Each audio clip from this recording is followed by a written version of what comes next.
Hello again, everybody. This is attorney Mark Brunner. Thank you so much for joining me again today on Talking Texas Law. You know, today we're going to talk about bonds. This is a very important topic. It's how you get yourself or your loved one out of jail here in the state of Texas. And Texas recognizes three different types of bonds which will enable you or your loved one to get out of jail. We're going to talk about each one of those. The first type of bond that Texas recognizes is very simple to understand. It's called a cash bond. Okay.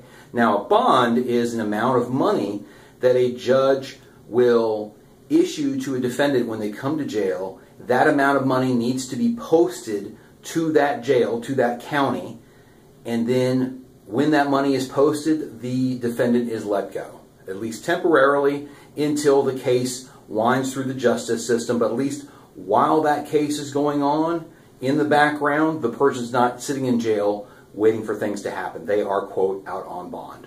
So with a cash bond, very simple, the defendant or his family, loved one, whoever, has to post or pay 100% of that bond amount to the county. Let's say, for our examples here today, that the bond will be set at $5,000 for a hypothetical case, perhaps maybe a felony. So a cash bond would be 100% of that. The defendant would post $5,000 to that county, and then they would be able to get out. That money is not lost when the case is over. That may be weeks or months or maybe even a year later. When that case is fully done, the defendant is no longer required to come back to court. All of that money minus a small handling fee is returned then to the defendant. So cash bond, put the entire amount on the line. It's posted to the county. You'll get all that back when the case is finished, but it may be a long time. So be careful about not needing access to that money for quite some time. Second type of bond is for people that don't have that kind of money that's necessarily just laying around with ready access. And that is what's called a surety bond. Surety bonds are where bail bondsmen come into the scene. A bail bond company will charge usually about 10 to 15% of a bond and then to the defendant, and then pledge the rest of that to the county. So again, using that same hypothetical of a $5,000 bail, someone may go to a bail bond company and they'll require anywhere between $500 to say $750 paid to them. They will post the rest to the county, and then that defendant will be free out on bail. Have to report into that bail bond company, need to follow whatever rules that bail bond company sets up regarding contact, regarding checking in with them, regarding further payments, if any, etc.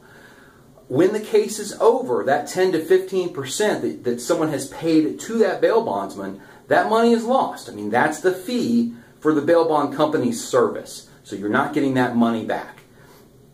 So that's the second option. We talked about cash bonds. We've talked about surety bonds.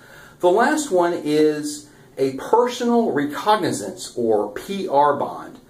Sometimes that's called a signature bond.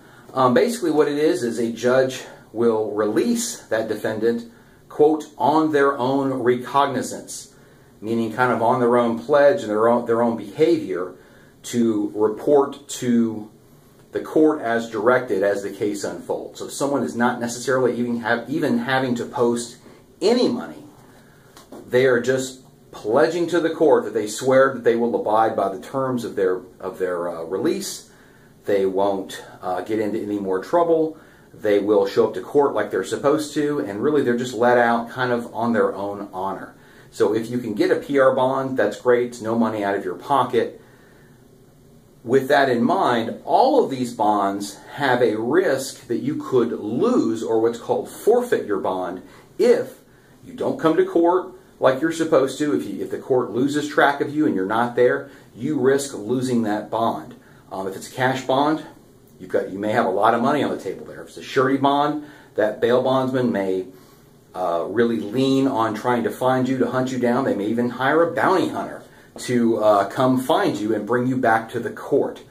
Same thing with a PR bond. All of a sudden, your honor that you said that you were going to pledge to the court, that you would come back as directed, and if you don't do that, well, they could issue a warrant for you and come get you. So anytime you're out on bail, obviously it pays to follow the rules, make your court dates, keep in touch as directed. So those are the three main bonds that we talk about here in the Texas criminal justice system: a cash bond, a surety bond, and a PR bond. There may be some other subsets such as attorney bonds and some other things like that. Each county is a little different, so again, check with your local county, the county that yourself or a loved one is in, to find out exactly what the rules are for posting a cash bond, who the local surety bond companies are, bail bondsmen in town, what the requirements may be for a PR bond, etc. With this knowledge, you'll arm yourself with the ability to know what to do and what to look for if you or a loved one is here in jail in Texas.